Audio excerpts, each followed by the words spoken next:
শোনা যায়? আমাকে শুনতে পাচ্ছ? Yes, ma'am. ওকে, গত ক্লাসে আমরা ডায়াবেটিসটা শুরু করতে চাইছিলাম, বাট আমার বাসায় পরে নেট প্রবলেমের কারণে লাইনটা কেটে গেছিল। তোমরা পড়ছো ডায়াবেটিসটা? একটু পড়ছো? গত ক্লাসে যে শুরু করলাম এটা একটু পড়ছো? জি ম্যাম। আমরা মেইনলি হচ্ছে মানে জাস্ট আমাদের ইম্পর্টেন্ট টপিকস গুলো আমরা একটু ডিসকাশন করব, হ্যাঁ? আর এই তোমরা যা পড়ছো সেটার সাথে একটু কোরিলেট করবা।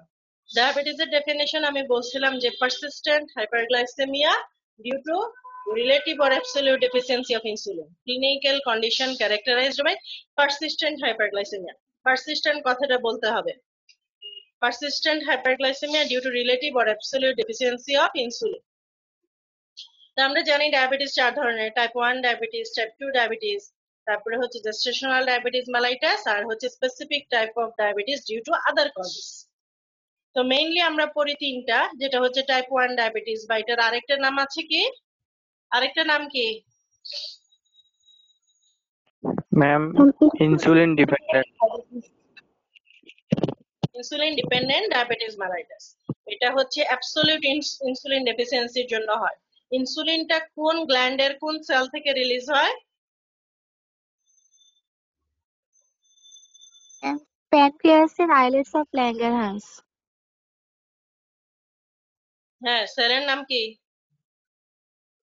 আলফা, বিটা, গামা, ডেল্টা, কোনটা? Beta. Beta sell. Beta sell থেকে রিলিজ হয়। সো এখানে হচ্ছে অ্যাবসলিউট ইনসুলিন ডেফিসিয়েন্সি, তার মানে সেল থেকে কোনো ইনসুলিন আসতেছেই না। So there is complete destruction of beta cell, autoimmune destruction of pancreatic beta cell leading to absolute insulin deficiency. Type 2 diabetes মেলাইটাসের আরেকটা নাম হচ্ছে non insulin dependent diabetes mellitus. এটা মেইনলি হয় ইনসুলিন রেজিস্ট্যান্সের জন্য। আমি গত ক্লাসে বলছিলাম যে ইনসুলিন রেজিস্ট্যান্স হচ্ছে সেই জিনিস যে আমার ইনসুলিন আছে, একটু হয়তো কম থাকতে পারে, বাট ইনসুলিন আছে, কিন্তু ইনসুলিন টার্গেট গ্ল্যান্ডে গিয়ে কাজ করতে পারে না, যেটাকে আমরা বলি ইনসুলিন রেজিস্ট্যান্স। সো এখানে কি হয়? রিলেটিভ অ্যাবসলিউট এফিসিয়েন্সি, ইনসুলিন থাকার পরেও ইনসুলিন রেজিস্ট্যান্স থাকার কারণে ইনসুলিন কাজ করতে পারতেছে না। Due to a progressive loss of beta cell insulin secretion frequently on the background of insulin resistance. তাইলে এটা হচ্ছে আমাদের টাইপ 2 ডায়াবেটিস মেলাইটাসটা কে আমরা বলি কি নন ইনসুলিন ডিপেন্ডেন্ট ডায়াবেটিস মেলাইটাস। তারপরে আসে জেস্টেশনাল ডায়াবেটিস মেলাইটাস। এটা তোমরা জানো যে এটা রিটেন ভাইবা জন্য খুবই একটা ইম্পর্টেন্ট ডেফিনেশন যে জেস্টেশনাল ডায়াবেটিস মেলাইটাস কি জিনিস।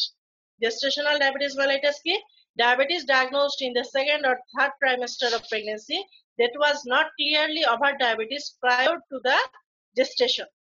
মানে একজন প্রেগনেন্ট লেডির ক্ষেত্রে ডায়াবেটিস তার সেকেন্ড ট্রাইমেস্টারে অথবা থার্ড ট্রাইমেস্টারে তার ডায়াবেটিস ধরা পড়লো, কিন্তু সে প্রেগন্যান্সির আগে সে ডায়াবেটিক ছিল। It is the condition characterized by hyperglycemia for the first time during pregnancy in a woman who had no diabetes mellitus before pregnancy. ঠিক আছে, এটাকে আমরা বলবো কি gestational diabetes mellitus. Gestational diabetes mellitus মানে তুমি যখন ডাক্তার হবা, তোমার কাছে তো প্রেগনেন্ট মহিলা শুরু থেকেই আসা শুরু করবে। তার প্রেগন্যান্সি কনফার্ম হওয়ার পরে মাসে মাসে সে আসবে। তুমি তার এই যে মানে নর্মালি কিছু এক্সেপশন ছাড়া নর্মালি কখন তার এই যে ডায়াবেটিস চেক করবা যে সে ডায়াবেটিক কিনা?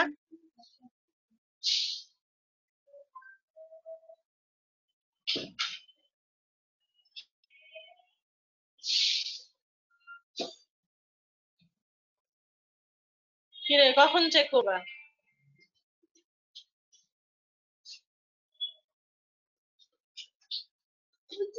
24 to 28 week of gestation, হ্যাঁ 24 to 28 week of gestation। তাইলে এই সময় আমি টেস্ট করবো। আর কিছু হচ্ছে আদার কজের জন্য যে ডায়াবেটিস গুলো হয়, কিছু জেনেটিক ডিসঅর্ডার, কিছু এন্ডোক্রাইন ডিসঅর্ডার বা অন্যান্য কেমিক্যাল মেডিয়েটেড বা ড্রাগ ইনডিউসড, এগুলাকে আমরা স্পেশাল ক্যাটাগরিতে ফেলছি, যেটার নাম হচ্ছে specific type of diabetes due to other cause. এই কজ গুলা তোমরা কয়েকটা কজ তোমরা মুখস্থ করে নিবে। তারপরে আসো পরীক্ষাতে আরেকটা জিনিস যেটা রিটেনে আসে সেটা হচ্ছে টাইপ 1 এবং টাইপ 2 ডায়াবেটিস এর মধ্যে পার্থক্যটা কি? টাইপ 1 ডায়াবেটিস কে আমরা বলি ইনসুলিন ডিপেন্ডেন্ট আর টাইপ 2 কে বলে নন ইনসুলিন ডিপেন্ডেন্ট ডায়াবেটিস মেলাইটাস। তারপরে হচ্ছে এজ অফ অনসেট যদি আমরা চিন্তা করি, টাইপ 1 হয় বিফোর 40, টাইপ 2 হয় আফটার 40। কজের কথা যদি চিন্তা করি, একটাতে হচ্ছে বিটা সেল ডিস্ট্রাকশন, আরেকটাতে হচ্ছে বিটা সেল ডিসফাংশনের জন্য হয় টাইপ 2 ডায়াবেটিস। ঠিক আছে, তারপরে হচ্ছে একটাতে হয় অ্যাবসলিউট ইনসুলিন ডেফিসিয়েন্সি, আরেকটাতে হবে নরমাল ইনসুলিন মানে ডেফিসিয়েন্সি। আর জেনেটিক প্রিডিসপোজিশন কার বেশি, টাইপ 1 এর নাকি টাইপ 2 বেশি?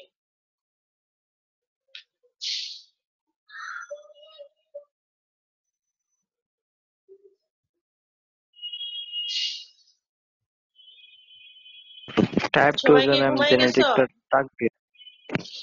হ্যাঁ, টাইপ 2 ডায়াবেটিস মেলাইটাসে জেনেটিক প্রিডিসপোজিশন বেশি। আর নিউট্রিশনাল স্ট্যাটাস যদি আমরা অ্যাসেস করি, তাহলে দেখা যাবে টাইপ 2, এই যে টাইপ 2 পেশেন্ট গুলা হচ্ছে ওভারওয়েট এবং অবেজ হয়, বাট টাইপ 1 এর যে পেশেন্ট গুলা সেগুলো আন্ডার নাউরিশড হয়। ঠিক আছে, টাইপ 1 হচ্ছে আন্ডার নাউরিশড আর টাইপ 2 হচ্ছে ওভারওয়েট অর অবেজ। আর কিটোসিস কমন হচ্ছে টাইপ 1 এ, যেহেতু এটাতে ইনসুলিন একেবারেই থাকে না, সো এখানে খুব ফ্রিকুয়েন্টলি কিটোসিস ডেভেলপ করে। আর এটাতে কিটোসিস হচ্ছে মানে হয় কিন্তু আনকমন, খুব বেশি আনকন্ট্রোলড হয়ে গেলে তখন হবে। তাইলে টাইপ 1 এবং এই টাইপ 2 এর মধ্যে পার্থক্যটা একটু করে নিবে। আর আমরা যে এতক্ষণ ইনসুলিন রেজিস্ট্যান্স বললাম, সেই ইনসুলিন রেজিস্ট্যান্স এর আরো কিছু কজ আছে টাইপ 2 ডায়াবেটিস মেলাইটাস ছাড়াও। সেই কজগুলা পড়তে হবে, অ্যাটলিস্ট 5-6টা কজ পড়ে নিবা। যেমন ধরো ওভারওয়েট ওবেসিটি, তারপরে হচ্ছে polycystic ovarian syndrome, Cushing syndrome, acromegaly, তারপরে টাইপ 2 ডায়াবেটিস মেলাইটাস। এই সবগুলা হচ্ছে আমাদের ইনসুলিন রেজিস্ট্যান্সের কজ, ইনসুলিন রেজিস্ট্যান্স হবে। তারপরে দেখো ডায়াগনস্টিক টেস্ট আমরা কি কি করি, either the fasting plasma glucose or the 2 hour plasma glucose value during a 75 gram oral glucose tolerance test or HbA1c। HbA1c বলতে বলতে এমন হয় যে পরীক্ষার সময় যখন জিজ্ঞেস করে এইচবি মানে দিয়ে বাইরে হয় না, এইচবি মানে কি, এইচবি মানে কি রে? হিমোগ্লোবিন। হিমোগ্লোবিন A1c, এভাবেই আসলে বলা উচিত মেইনলি। এই যে ডায়াগনস্টিক ক্রাইটেরিয়া এখানে দেখো, ডায়াগনস্টিক ক্রাইটেরিয়া আমরা প্রথমে বলবো ফাস্টিং প্লাজমা গ্লুকোজ। আমরা জানি গ্লুকোজকে মিলিমোল থেকে মিলিগ্রামে কনভার্ট করতে হলে কত দিয়ে মাল্টিপ্লাই করব? মিলিমোলকে যদি মিলিগ্রামে কনভার্ট করি কত দিয়ে মাল্টিপ্লাই করব? 18। 18। তাহলে 18 দিয়ে মাল্টিপ্লাই করে আমরা মিলিগ্রামে যেতে পারবো। তাহলে fasting plasma glucose more than or equal 7 millimole per liter. Fasting is defined as no calorie intake for at least 8 hours. 8 ঘন্টা না খেয়ে তারপরে তুমি তার প্লাজমা গ্লুকোজ করে যদি দেখো তার প্লাজমা গ্লুকোজ লেভেল 7 বা 7-এর চেয়ে বেশি, তাইলে তাকে আমরা ডায়াবেটিক বলবো। 7 বা 7-এর বেশি, ঠিক আছে। 2 hour plasma glucose level following an OGTT, এটা হবে more than or equal 11.1 millimole per liter. আমরা OGTT করব। OGTT হচ্ছে ওরাল গ্লুকোজ টলারেন্স টেস্ট। এটাতে আমরা পেশেন্টের প্রথমে একটা ফাস্টিং ব্লাড স্যাম্পল নেই, তারপরে পেশেন্টকে আমরা 300 ml পানির মধ্যে 75 গ্রাম গ্লুকোজ ডিসলভ করে খাওয়াই দেই। তার 2 ঘন্টা পরে আমরা আবার প্লাজমা গ্লুকোজ নিয়ে টেস্ট করি। তো 2 ঘন্টা পরে যে প্লাজমা গ্লুকোজ নিয়ে আমরা যে টেস্ট করি, তখন যদি ভ্যালু হয় more than or equal 11.1 millimole per litre, মানে 11.1 বা তার চেয়ে বেশি, তাহলে সেটাকে আমরা কি বলবো? ডায়াবেটিক বলবো। সেই পেশেন্টকে আমরা বলবো ডায়াবেটিক। অথবা কারো যদি হিমোগ্লোবিন A1c হয় মোর দেন অর ইকুয়াল 6.5%, তাহলে সেই পেশেন্টকেও আমরা ডায়াবেটিক বলবো। হিমোগ্লোবিন A1c, আগে হিমোগ্লোবিন A1c দিয়ে শুধুমাত্র প্রগনোসিস দেখা হতো, যে 3 মাসে তার ব্লাড গ্লুকোজ লেভেল কন্ট্রোলে ছিল নাকি ছিল না। এখন এটা দিয়ে ডায়াগনোসিসও করা হয়, ঠিক আছে। হিমোগ্লোবিন A1c যদি মোর দেন অর ইকুয়াল 6.5% হয়, তখন সেটাকে আমরা ডায়াবেটিক বলবো। আর হচ্ছে পেশেন্টের যদি কোনো পেশেন্টের যদি ক্লাসিক্যাল সিমটম থাকে, ক্লাসিক্যাল সিমটম তোমরা জানো, polyuria, polydipsia, polyphagia, weight loss আর এস্থেনিয়া।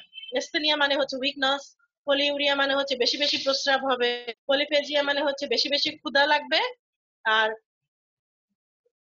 পলিডিপসিয়া মানে হচ্ছে বেশি বেশি পানি খাবে বা তৃষ্ণা পাবে।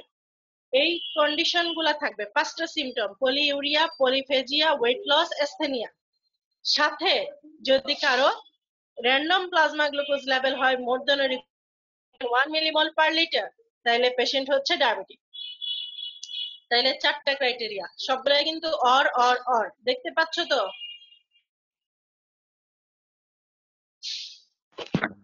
জি ম্যাম। ওকে, এটা হচ্ছে এডা বলতে আমেরিকান অ্যাসোসিয়েশনের জার্নাল থেকে নেওয়া। ওদের এই 4টা ক্রাইটেরিয়াতে আমরা পেশেন্টকে ডায়াবেটিক বলবো। আইদার ফাস্টিং প্লাজমা গ্লুকোজ তার 7 বা 7-এর বেশি হবে, র্যান্ডম সিমটমের সাথে random plasma glucose level more than or equal 11.1 হবে, অথবা ওজিটিটি করার পরে তার মোর দেন অর ইকুয়াল 11.1 হবে, আর HbA1c হবে তার 6 point more than or equal 6.5%। তাহলে পেশেন্ট হচ্ছে ডায়াবেটিক।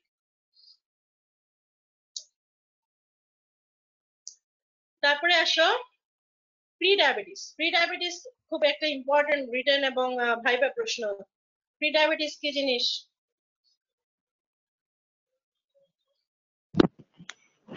এটা একটা ma'am intermediate metabolic stage of glucose between normal glucose homeostasis and diabetes mellitus.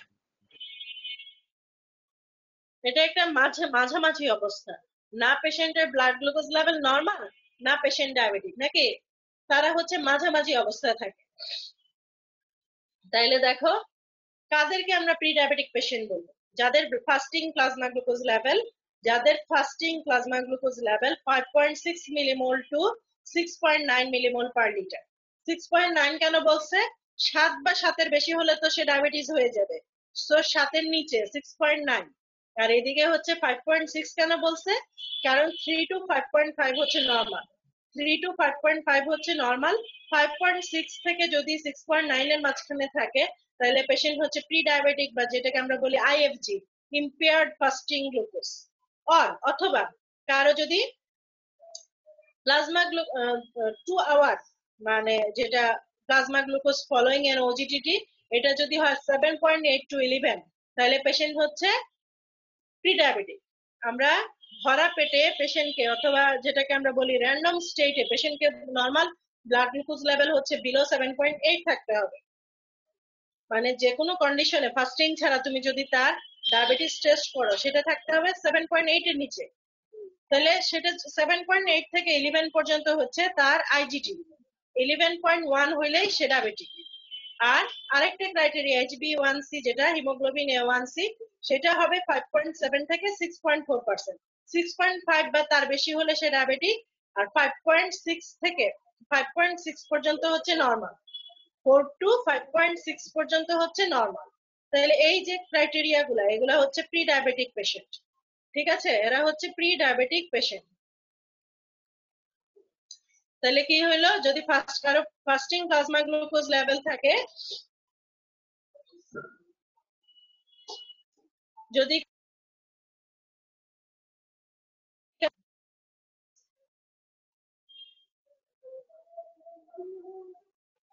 5.6 থেকে 6.9, আর যদি কারো 2 আওয়ার আফটার ওজিটিটি থাকে, কারো যদি হয় 7.8 to 11, আর কারো HbA1c যদি থাকে 5.7 থেকে 6.4%, তাইলে এই পেশেন্ট গুলা কি?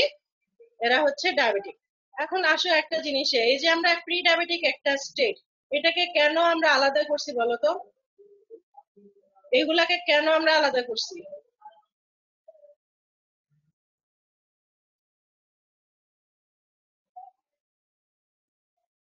হ্যাঁ, এই গ্রুপটাকে আলাদা করে স্টাডি করার ইম্পর্টেন্সটা কি ম্যাম বলো? ডায়াবেটিস মেলাইটাস হওয়ার আগে ম্যাম শিওর হয়ে যাওয়া ম্যাম ডায়াবেটিস হচ্ছে কিনা।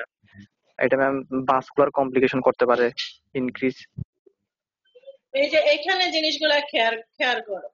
Pre-diabetes should not be viewed as a clinical entity in its own right, but rather as an increased risk of diabetes and cardiovascular disease.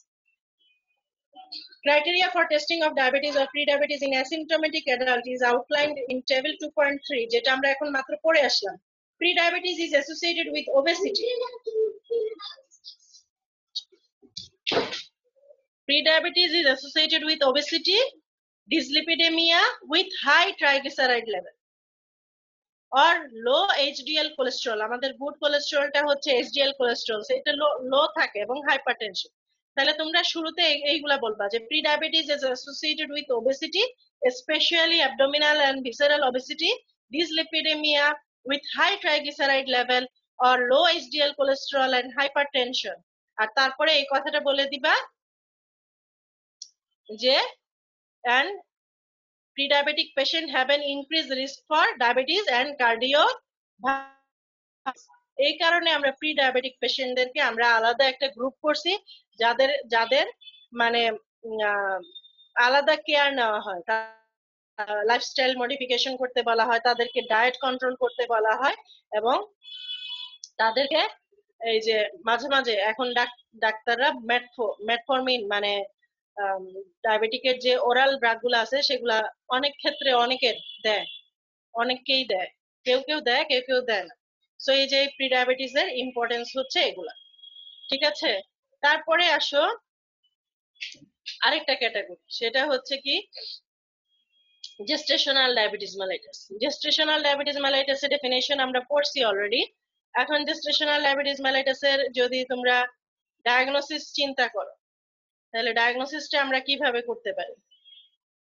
আমি আগেও তোমাদেরকে বলছিলাম এটা হচ্ছে দুইটা স্টেপ আছে, একটা হচ্ছে ওয়ান স্টেপ স্ট্র্যাটেজি আর একটা হচ্ছে টু স্টেপ স্ট্র্যাটেজি। তো ওয়ান স্টেপই ভালো, বলো দুইবার ঝামেলা পাকানোর দরকার আছে? তো যাই হোক, যেহেতু আমাদের গাইডলাইন আছে আমরা একটু পরে দেখি যে কোনটাতে কি বলছে। তোমাদেরকে যেটা বলতেছিলাম যে কখন টেস্ট করবা, এই যে 24 to 28 weeks of gestation. One step যেটা, সেটাতে আমরা পেশেন্টকে ডাইরেক্ট 24 to 28 উইকে আমরা 75 গ্রাম ওজিটিটি করব। ওজিটিটি করার পরে ওভারনাইট ফাস্টিং এর থেকে প্রথমে তার একটা ফাস্টিং ব্লাড স্যাম্পল নিব, নেওয়ার পরে তাকে 75 গ্রাম গ্লুকোজ খাওয়াবো, খাওয়ানোর পরে তার আবার ব্লাড নিব, 1 ঘন্টার সময় একটা নিব আর 2 ঘন্টার সময় একটা নিব। তারপরে ব্লাড ভ্যালু গুলা যদি ফাস্টিং হয় 5.1 মিলিমোল পার লিটার, 1 ঘন্টা পরে 1 আওয়ারে যদি হয় 10 মিলিমোল পার লিটার, আর 2 আওয়ার পরে যদি হয় 8.5 মিলিমোল পার লিটার, তাহলে পেশেন্ট হচ্ছে ডায়াবেটিস। এটা ভালো না, একবারে খেয়ে ফেললো। আর টু স্টেপে দেখো, প্রথমে একবার খাওয়াবা 50 গ্রাম গ্লুকোজ, 50 গ্রাম গ্লুকোজ খাওয়ানোর পরে 1 ঘন্টা পরে তুমি মেজার করবে। 1 ঘন্টা পরে যদি তার ব্লাড গ্লুকোজ লেভেল হ্যাঁ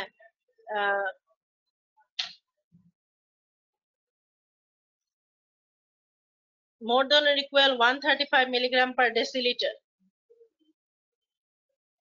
হয়, তখন তুমি তাকে কি করবা, একটা 100 গ্রাম ওজিটিটি দিবা। 100 গ্রাম ওজিটিটি করতে হবে। তারপরে 100 গ্রাম পরের দিন আবার সে না খেয়ে আসবে, তারপরে তুমি 100 গ্রাম গ্লুকোজ খাওয়াবা।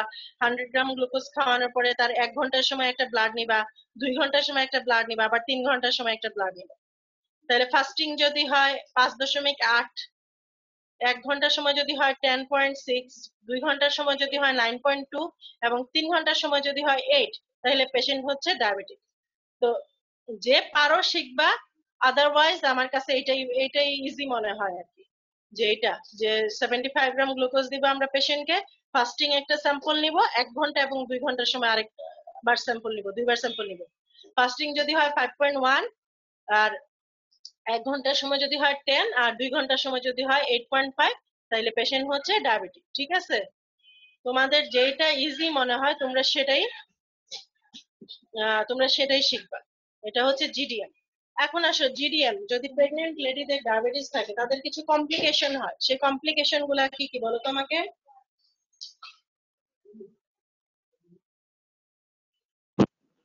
লার্জ বেবি হবে।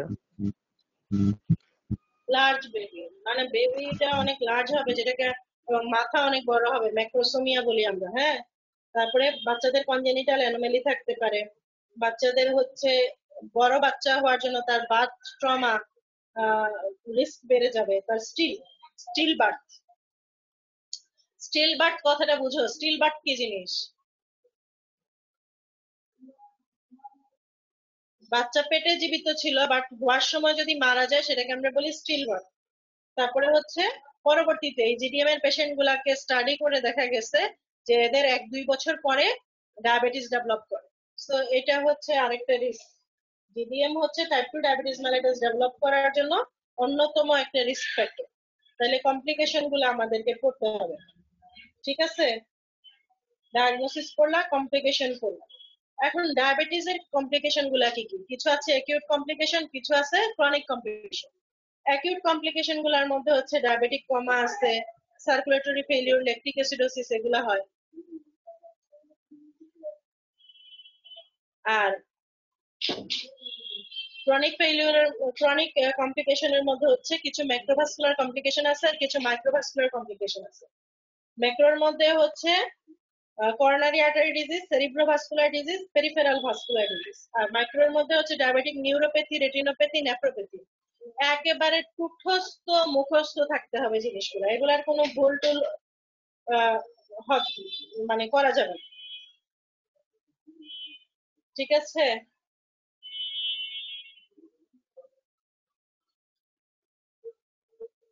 এখন আসো ডায়াবেটিস না কিন্তু আমি দেখলাম যে 2-1বার পরীক্ষাতে দিয়ে দিছিল, সেটা হচ্ছে হাইপোগ্লাইসেমিয়া। হাইপোগ্লাইসেমিয়া কি জিনিস? হাইপোগ্লাইসেমিয়া কি জিনিস? গ্লুকোজ লেভেলটা কমে যাওয়া নর্মাল লেভেল থেকে। নর্মাল লেভেল থেকে কমে যায়। নর্মাল লেভেল আমরা বলছি 3 to 5.5। সো যদি 3 এর নিচে নেমে যায় তখন সেটাকে আমরা বলি হাইপোগ্লাইসেমিয়া। বই টু বই একটু ভেরি করে তোমরা একটা ভালো রেফারেন্স নিয়ে পড়ে নিবা। হ্যাঁ, the clinical condition characterized by low plasma glucose concentration with symptom that is relieved by ingestion of food or carbohydrate. Type হচ্ছে দুই ধরনের, একটা হচ্ছে রিঅ্যাক্টিভ হাইপোগ্লাইসেমিয়া বা পোস্টপ্রান্ডিয়াল হাইপোগ্লাইসেমিয়া। পোস্টপ্রান্ডিয়াল মানে কি? খাবার পরে ইনসুলিন রিলিজ হয়, সেই ইনসুলিনের জন্য যদি হাইপোগ্লাইসেমিয়া হয় সেটাকে আমরা বলবো রিঅ্যাক্টিভ অর পোস্টপ্রান্ডিয়াল হাইপোগ্লাইসেমিয়া। আর ফাস্টিং হাইপোগ্লাইসেমিয়া মানে কি? ফাস্টিং হাইপোগ্লাইসেমিয়া, আমরা যখন ফাস্টিং থাকি তখন আমাদের হেপাটিক গ্লাইকোজেনোলাইসিস হয় বা গ্লুকোনিওজেনেসিস হয়, সেগুলা যদি কোনো কারণে না হয় তখন কি হবে? আমাদের ফাস্টিং হাইপোগ্লাইসেমিয়া হবে। ঠিক আছে, তাহলে রিঅ্যাক্টিভ হাইপোগ্লাইসেমিয়া আর একজন হচ্ছে ফাস্টিং হাইপোগ্লাইসেমিয়া। হাবিবুর রহমান, এতক্ষণে আসছো ঘুম থেকে, কি এখন মাত্র সজাগ হইছো?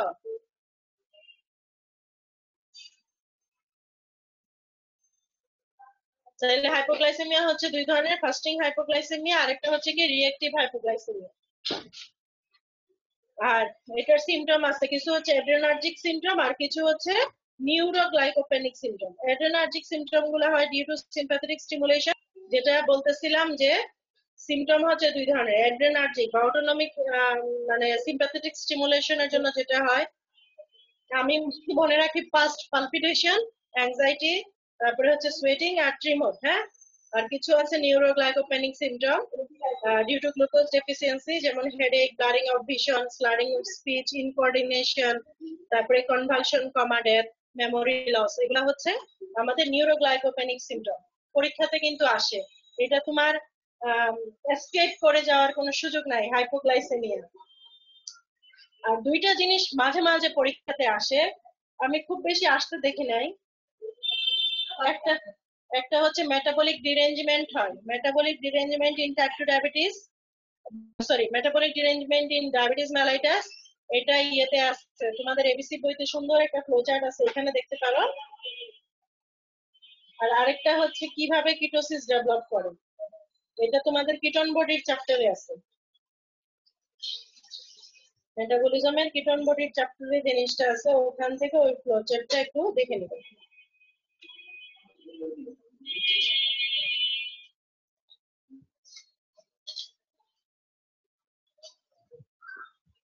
যে mechanism of ketosis or ketoacidosis in diabetes mellitus, এই দুইটা প্রশ্ন তোমরা একটু ফ্লোচার্ট আকারে সুন্দর করে একটু পড়ে নিবা, যে metabolism of ketosis or ketoacidosis in diabetes mellitus or metabolic derangement in type 2 diabetes mellitus.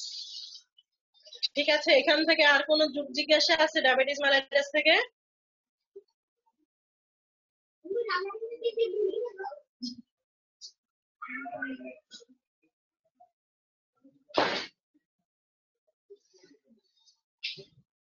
আর পরীক্ষাতে সবচেয়ে বেশি যেটা হচ্ছে ডায়াগনস্টিক ক্রাইটেরিয়া।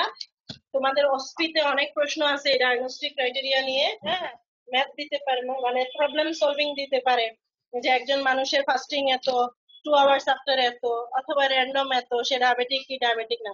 সো তোমাদেরকে এই যে আইজিটি বা নর্মাল ব্লাড গ্লুকোজ লেভেল এবং হচ্ছে ডায়াবেটিকের ডায়াগনস্টিক ক্রাইটেরিয়া, এই তিনটা তোমরা পাশাপাশি লিখবা, যে নর্মাল ফাস্টিং হচ্ছে এত, 2 আওয়ার্স বা র্যান্ডম হচ্ছে এত, এতর মধ্যে থাকতে হবে নর্মাল।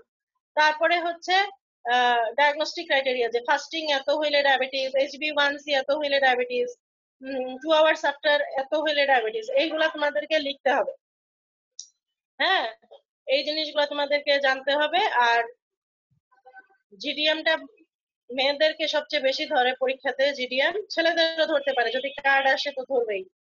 সো জিডিএম মানে ডায়াগনস্টিক ক্রাইটেরিয়া গুলা সম্বন্ধে, কারা প্রি ডায়াবেটিক, কারা ডায়াবেটিক, হ্যাঁ, কাদের কোন ভ্যালু হলে সে জিডিএম, এই এগুলো একবারে ক্লিয়ার মুখস্থ থাকতে হবে। তোমরা শেষ পর্যন্ত তোমরা ভুল করো, অস্পির পেপার গুলা যখন দেখা হয়, খাতা যখন দেখা হয়, তখনও ভুলই থাকে। ঠিক আছে, সবাই তাহলে বুঝছো? আর কারো কোনো জিজ্ঞাসা নাই, প্রশ্ন নাই নাকি?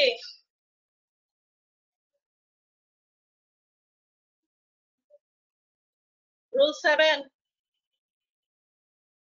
জি ম্যাম। হ্যাঁ, কালকে কি করবা? ম্যাম জিজ্ঞেস করতে হবে ম্যাম বাকিদের আলাপ কাছ করলে থেকে। আমাকে জানাইও।